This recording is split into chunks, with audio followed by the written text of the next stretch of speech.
mungkin sebelum mulai supaya agak hangat sedikit saya bikin yel-yel ya. Soalnya tadi kayak diem-diem aja gitu. Karena belum direncanakan juga yel-yelnya, jadi saya bikin sendiri aja. Moga-moga bisa diikutin sepanjang minggu ini ya. Gampang sih. Jadi saya akan sebutkan Pathfinder 3 kali ya. Maksudnya kita menyahutnya 3 kali. Pertama saya katakan Pathfinder, bilang change the world, gitu aja ya. Kedua juga seperti itu, Pathfinder, change the world. Baru ketiga kali saya bilang Pathfinder, kita semua katakan we can change the world, gitu ya. Tapi semangat ya ngomongnya ya. Oke, kita coba. Pathfinder, Change the world. Pathfinder, Change the world. Pathfinder. We can change the world. Jadi tangan kanan dulu, yang pertama, kedua tangan kiri sendiri, baru dua-duanya, ya. Oke. Pathfinder, Change the world. Pathfinder, Change the world. Pathfinder. We can change the world. Ya, gampang ya. We can change the world. Baik, terima kasih.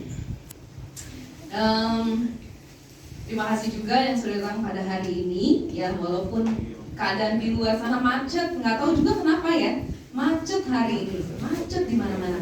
Tapi puji Tuhan, kita banyak juga yang bisa hadir pada hari pertama Week of Prayer Pathfinder. Dan tadi terima kasih juga pelajaran yang indah ya dari Indra yang sudah mengajarkan kita atau mengingatkan kita untuk positive thinking. Karena kalau nggak positive thinking bisa lari kemana-mana ya, terutama kesehatan ya, jantung. Jadi saya juga ada pengalaman ya minggu kemarin 1 minggu saya tidur hampir selalu jam 12 malam mengerjakan budget untuk tahun depan. Dan ini mengikuti template yang dikasih oleh pihak dari Dubai, dari sentral gitu ya. Padahal biasanya saya bikin tuh bisa sendiri, mengupload setengah jam selesai. Nah sekarang saya harus mengisi template dari mereka, bisa habis berapa hari untuk mengerjakannya. Karena banyak sekali template yang harus diisi. Jadi saya sampai lemes gitu. Aduh, kapan selesainya sih ini kerjaan gitu ya.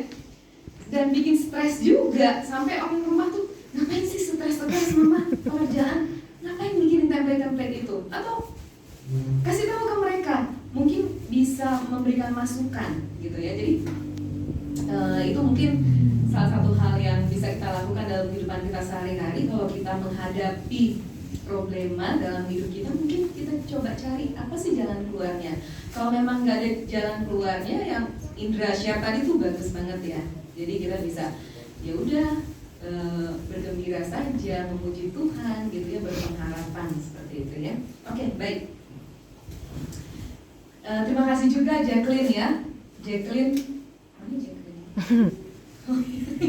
Thank you Jacqueline, lagu yang sangat indah. Tuhan melihat hati kita ya, seperti dia memilih Daud tuh bukan, Daud kan masih kecil waktu itu ya, bukan karena rupanya, tapi karena apa? Hatinya mau melayani Tuhan. Baik, pelajaran kita pada hari pertama ini adalah Joseph. mengenai Yusuf ya. Nah, Yusuf ini judulnya adalah mengubah dunia di tengah-tengah lingkungan asing. Ya. Semoga ini juga dapat kita aplikasikan dalam kehidupan kita. Kalau kita berada di dalam lingkungan asing tuh, bisa nggak kita mengubah keadaan gitu ya. Nah, pelajaran ini ditulis oleh Pendeta Antonius Negolan. Beliau adalah Direktur Pelayanan Pemuda Advent atau disingkatnya biasanya PPA ya, Direktur PPA Conference Jawa Barat. Dan sepanjang minggu ini pelajaran-pelajaran kita memang ditulis oleh para pendeta-pendeta mungkin yang memang posisi mereka adalah di dalam PPA ya, Pelayanan Pemuda Advent. Dan saya senang juga karena waktu itu kebetulan waktu pelajaran sekolah sahabat saya juga membawakan mengenai Yusuf ya. Jadi paling enggak kita udah tahu lah cerita mengenai Yusuf dan kelebihannya Yusuf. Baik, John Wesley, dia ini adalah pengkhotbah Metodis ya. Dia hidup di tahun 1703 sampai 1791. Kemudian dia katakan seperti ini. Mungkin kita udah sering dengar ya. Dia katakan seperti ini. Give me 100 men who love only God with all their hearts and hate only sin with all their hearts, and we will shake the gates of hell and bring in the kingdom of God in one generation. Apa maksudnya? Kasih saya 100 orang muda yang hanya mencintai Allah dalam hatinya dan hanya membenci dosa di dalam hatinya, dan kita bisa menggoncang pintu neraka dan membawa kerajaan surga di satu generasi saja. Satu generasi berarti berapa? Berapa tahun? Berapa sih satu generasi itu umurnya? Saya bisa sampai umur berapa sih saya satu generasi? Berarti let's say lah 70 tahun atau 80 tahun. Bayangkan, dalam waktu 70 tahun kerajaan surga sudah datang. Kalau ada 100 orang yang 100% hanya mencintai firman Allah dan hanya membenci dosa, jangan membenci teman. Jangan membenci teman, yang benci hanya dosa dan mencintai hanya Allah saja dengan hatinya. Luar biasa ya. Oke, kemudian kita lihat change the world. Ini kurang kelihatan ya kata change-nya. Change the world. Kenapa sih? Kenapa kita harus mengubah dunia? Kenapa? Di dalam pelajaran kita dikatakan, kenapa ya, jelas aja. Karena dunia ini sudah apa? Sangat rusak, sangat kacau. Ya, apa yang kita lihat sehari-hari di berita-berita, ya, di medsos, di berita-berita, ya, apa sih biasanya? Kejahatan, ya, kemudian pornografi, ya, banyak sekali. Saya akan coba bacakan sesuai dengan apa yang ditulis di dalam pelajaran kita. Dikatakan di sini, penjahat melarikan diri dari jerat hukum dengan cara memanipulasi keadilan. Kemudian film yang mengagungkan ketidaksusilaan, meruntuhkan nilai keluarga, hawa nafsu. Kemudian beberapa negara menderita di bawah kediktatoran dan penganiayaan. Beberapa negara yang lain penduduknya hidup di bawah garis kemiskinan. Ada pornografi, ada kejahatan, aborsi, terorisme, dan lain sebagainya. Jadi menurut kalian dunia ini baik atau jahat? Jahat ya. Nah, apa andil kita? Kita harus andil mengubah dunia. Tentunya kita nggak bisa mengubah seluruh dunia ini ya, karena kita mungkin nggak punya pengaruh besar atas seluruh dunia ini. Tapi di dalam lingkungan kita, ya, di lingkungan kita seperti judul yang tadi dikatakan, mengubah dunia di tengah-tengah lingkungan yang asing. Ya, dimanapun kita berada, di lingkungan asing kita dapat mengubah keadaan. Nah, jadi karena saking jahatnya dunia ini, kita bukan lagi diajak mengubah dunia ini, tapi kita diperintahkan, ya, bukan hanya diminta tolong dong, gitu. Diperintahkan. Kita diperintahkan untuk mengubah dunia. Ya, kita harus mau mengubah dunia. Nah, kita masuk ke cara bagaimana sih mengubah dunia di dalam pelajaran kita. Kalau di dalam pelajaran kita ini dikatakan, ya susah lah sebenarnya mengubah dunia ini, gak gampang. Ya, gak gampang. Tetapi selama katanya kita mau dan kita menerima Kristus di dalam hati kita, kita bisa. Dengan cara apa kita bisa mengubah dunia? Yohanes 14 ayat 12 mengatakan, menyampaikan Injil. Ya, kepada siapapun yang kita ketemu, saya selalu senang dengan Brian, kalau Brother Brian ya, atau kakak Brian mungkin, kalau karena sekarang Pathfinder Week of Prayer ya, Kak Brian di kantornya selalu menginjil ya kepada orang-orang yang bukan Advent, malahan banyak yang Muslim ya. Kita juga bisa seperti itu. Dimanapun kita berada, mungkin lingkungan kita RT gitu ya, RT setempat, atau mungkin kantor kita, pasti nggak semuanya Kristen kan? Ada yang lain yang mungkin belum mengenal Tuhan ya. Kita menyampaikan Injil ya. Yohanes 14 ayat 12. Saya minta tolong satu orang untuk membacakan Yohanes 14 ayat 12.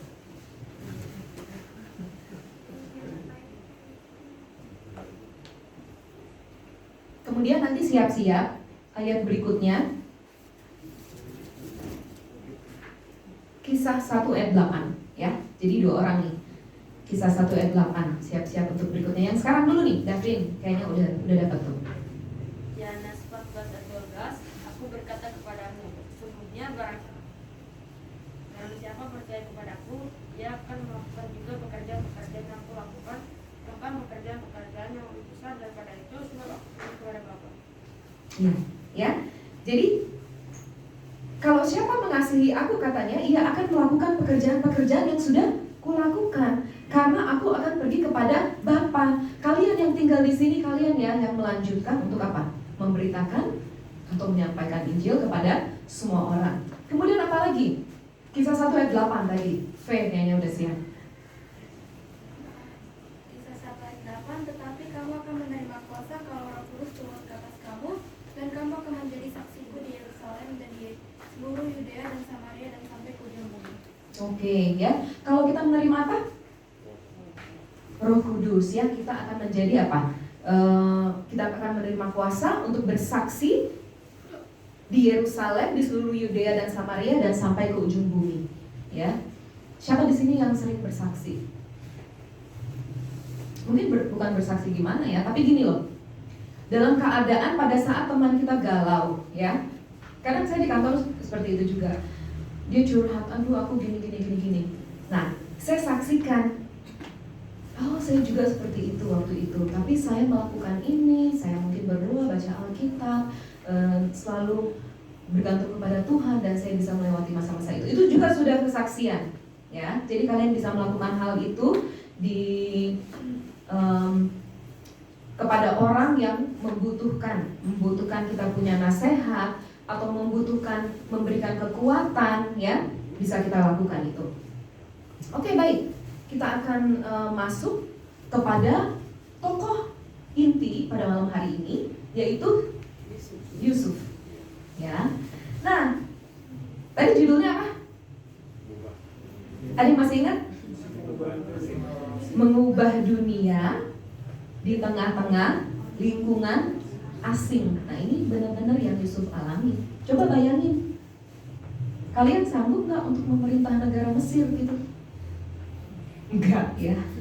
Jangankan memerintah negara Mesir, memerintah TWA aja contohnya, jadi lurah gitu, ya, atau jadi camat, bisa nggak? Belum tentu, ya. Nah, Yusuf di lingkungan asing, dia bukan orang Mesir, tapi dia bisa membuat apa? Membuat pengaruh. Kenapa sih, ya? Bagaimana Yusuf mengubah kesulitan menjadi berkat? Kita tahu kehidupan Yusuf, ya, saya tidak akan cerita lagi. Berbagai kesulitan, pencobaan dia lakukan, tetapi dia ubah itu semua menjadi berkat. Bagaimana sih dia bisa mengubah itu menjadi berkat? Pertama, dia yakin kepada kuasa Tuhan. Di dalam semua yang dia alami, dia selalu melibatkan Tuhan di dalam kehidupannya, ya. Pada saat dia dibuang di sumur, dia berdoa. Pada saat dibawa orang Ismail, dia juga berdoa kepada Tuhan. Pada saat bekerja di rumah Potifar, dia berdoa dengan sungguh-sungguh, ya. Di penjara dan seterusnya di kerajaan, ya. Dia yakin kepada kuasa Tuhan. Gak mungkin Tuhan tinggalkan saya. Saya mengalami hal ini, tapi saya yakin Tuhan tidak akan tinggalkan saya. Jadi saya tinggal percaya saja. Maka saya pilih tadi lagu bukannya Percaya yang Menang, ya. Semua ayat di dalam lagu itu mendukung sekali pelajaran kita malam hari ini. Kemudian apa lagi? Yang tadi saya sudah sekilas katakan, berusaha sebaik mungkin. Dia berusaha untuk merubah talenta yang diberikan Tuhan atau keahlian yang dia miliki, dia pakai sebaik mungkin sehingga akhirnya dia diberikan kepercayaan yang lebih besar lagi, ya. Diberikan, itulah sebabnya Potifar bisa sangat percaya sama Yusuf. Diberikan lagi tanggung jawab yang lebih besar, diberikan lagi tanggung jawab yang lebih besar, ya. Karena apa? Semua yang dia lakukan, dia usahakan sebaik mungkin itu harus beres. Kadang-kadang kita, saya hanya digaji segini, saya kerjainnya segini aja gitu. Ngapain saya repot-repot gitu ya kadangnya. Atau mungkin ujiannya hanya begini doang, nggak usah deh saya belajar benar-benar, paling hanya begitu-begitu aja ujiannya. Nah, Itu kan berarti nggak sebaik mungkin ya. Nah, kita semua bisa melakukan apapun itu dengan sebaik mungkin ya. Bikin PR, udah bikin aja gini dah, nggak usah bagus gitu PR-nya. Tapi kalau kita bikin sebaik mungkin, apa yang kita tulis itu sudah melekat di pikiran kita, dan akhirnya di saat-saat yang mendatang kita nggak usah belajar terlalu banyak. Itu kan membantu juga ya kalau kita lakukan sebaik mungkin. Oke, apalagi? Karakter luhur, dia memiliki karakter luhur ya. Tidak membalas kejahatan dengan kejahatan. Nah, ini kelemahan kita nih manusia nih. Ada yang jahatin kita jahatin lagi, lebih jahat lagi gitu. Oh, lu bisa gituin, oke, gue juga bisa gitu kan. Nah, ini Yusuf nggak memiliki karakter seperti itu. Dia tidak membalas dendam walaupun saudaranya jahat kepadanya, dan dia malah memiliki belas kasih. Pada saat mereka ketakutan, wah Yusuf akan menghukum kita nih, enggak, dia tidak melakukan balas dendam kepada saudara-saudaranya, malahan dia mengasihi mereka. Nah, semoga kita bisa ya memiliki karakter seperti ini. 3 hal ini aja nih sebenarnya yang mengubah kesulitan menjadi berkat. Coba kita bisa lakukan 3 hal ini, kita bisa mengubah keadaan, ya, bisa mengubah walaupun kita di lingkungan yang asing. Nah, Yusuf tuh ganteng loh ya, walaupun kita nggak lihat aslinya ya. Tapi kata orang-orang dia ganteng. Buktinya istri Potifar suka ngeliat Yusuf ya. Nah, di dalam buku Alpha dan Omega, Ellen G. White juga mengatakan apa sih hal-hal yang penting yang kita dapat pelajari dari kehidupan Yusuf ya. Hal-hal penting apa? Dia mempertahankan kesederhanaan dan kesetiaan kepada Allah ya. Dia nggak sombong dan dia tetap setia kepada Allah dalam segala situasi. Walaupun dia diberikan posisi yang lebih bagus lagi, dia tidak sombong. Dia tetap sederhana dan dia tetap setia kepada Allah. Ini salah satu hal penting yang kita bisa pelajari dari kehidupan Yusuf. Kemudian apa lagi? Iman Yusuf bukannya enggak diuji, diuji ya, dan oleh godaan-godaan yang hebat. Bukan hanya hal-hal yang ringan yang dihadapi dalam kehidupannya, ya, godaan-godaan yang hebat. Tetapi apa? Dia yakinkan dalam hatinya, saya harus tetap mempertahankan iman saya. Di sini dikatakan, bentar ya, saya bacakan karena ini sangat baik sekali. Dia bilang gini, sebenarnya istri majikannya berusaha membujuk anak muda ini untuk melanggar hukum Allah. Hingga saat itu Yusuf tidak ternoda oleh kejahatan yang merajalela di negeri kafir itu. Tetapi godaan itu begitu mendadak, begitu hebat, begitu licik. Bagaimanakah godaan seperti ini harus dihadapi? Yusuf mengetahui dengan baik apa konsekuensinya yang harus dia hadapi nanti. Jadi seluruh masa depan hidupnya bergantung atas keputusan detik itu. Ya, kita diajak dalam situasi genting untuk membuat keputusan yang sangat penting untuk kehidupan kita, ya. Dan itulah ujian yang kita harus hadapi. Memang kehidupan kita ini penuh dengan keputusan-keputusan yang kita harus buat dengan tepat. Salah mengambil keputusan dapat mengubah kehidupan kita. Yang seharusnya bisa lebih baik malah menjadi lebih buruk. Oke, kemudian apa lagi? Di dalam kehidupan Yusuf kita dapat melihat kuasa dari prinsip keagamaan yang kuat, ya. Jadi jawaban yang Yusuf berikan kepada istri Potifar menunjukkan bahwa keagamannya sangat kuat. Prinsip yang dia pegang sangat kuat. Dia tidak mau mengkhianati majikannya. Dia tidak mau tergoda oleh dosa. Dia selalu langsung kaget. Dosa apa ini? Saya nggak bisa lakukan ini. Ya, biasakan seperti itu. Kalau ada yang misalkan ajak melakukan yang sesuatu yang dilarang, langsung harus kaget. Itu kan berdosa, jangan dilakukan. Kadang-kadang kita malu, lu cemen gitu ya. Masa kayak begitu aja gak berani? Ikutlah gitu. Ikutlah, masa gak berani sih? Nah, jangan seperti itu. Pegang teguh prinsip, ya. Pegang teguh prinsip, katakan tidak Kalau memang salah, katakan iya. Kalau memang benar. Jadi kalau kita memang berada dalam Tuhan, kita tidak akan merasa takut untuk berbuat kebaikan, ya. Kita tidak takut dilecehkan, kita tidak takut dikucilkan oleh teman-teman kita. Kemudian kehidupan Yusuf di dalam Alfa dan Omega dikatakan menjadi teladan bagi orang muda masa kini. Bisa saja kita bilang, Yusuf kan ceritanya udah lama, udah nggak bisa diaplikasikan lagi dalam kehidupan kita. Enggak, tetap bisa diaplikasikan dalam kehidupan kita, khususnya orang-orang muda. Khususnya orang-orang muda yang menghadapi segala pencobaan di dalam kehidupan mereka, menapak karir, ya, memilih jodoh dan lain sebagainya, ya. Inilah saat kalian banyak mengalami ujian dan harus selalu ingat kepada tokoh Yusuf yang menjadi teladan bagi kalian anak-anak muda. Dan di sini dikatakan jangan merasa bahwa kita dapat berbuat dosa karena orang lain nggak melihat. Di tengah malam contohnya, ya, orang nggak ada yang melihat kita berbuat dosa aja gitu. Jangan, karena Tuhan melihat. Dimanapun kita berada, Tuhan melihat kita. Dan untuk itu katanya semua perbuatan kita, semua pikiran kita dicatat dengan jelas, seolah-olah di seluruh dunia ini hanya ada satu orang saja. Jadi hati-hati dengan tingkah laku dan pemikiran kita.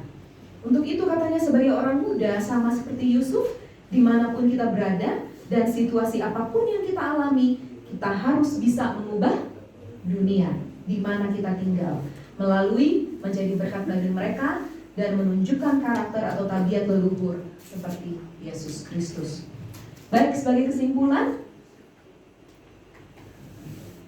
apa judul kita sepanjang pekan doa ini? Judul besar tadi yel-yelnya Change the world. Change the world, ya. Ayo, change the world, ya. Ayo anak muda, change the world. Dengan cara apa? Ubah diri kita lebih dahulu, ya. Start with yourself. Change yourself to be a better person, baru kita bisa merubah orang lain. Ubah diri kita dulu, baru kita bisa mengubah lingkungan. Kemudian apa lagi? Terima kuasa Roh Kudus di dalam kehidupan kita. Maka kita akan bisa melewati segala pencobaan. Dan apa lagi? Menjadi berkat dimanapun kita tinggal dengan menunjukkan tabiat sama seperti Yesus Kristus. Baik, demikianlah pelajaran kita pada malam hari ini. Selamat mengikuti Pekan Doa Pathfinder sepanjang minggu ini. Tuhan memberkati kita semua. Amin.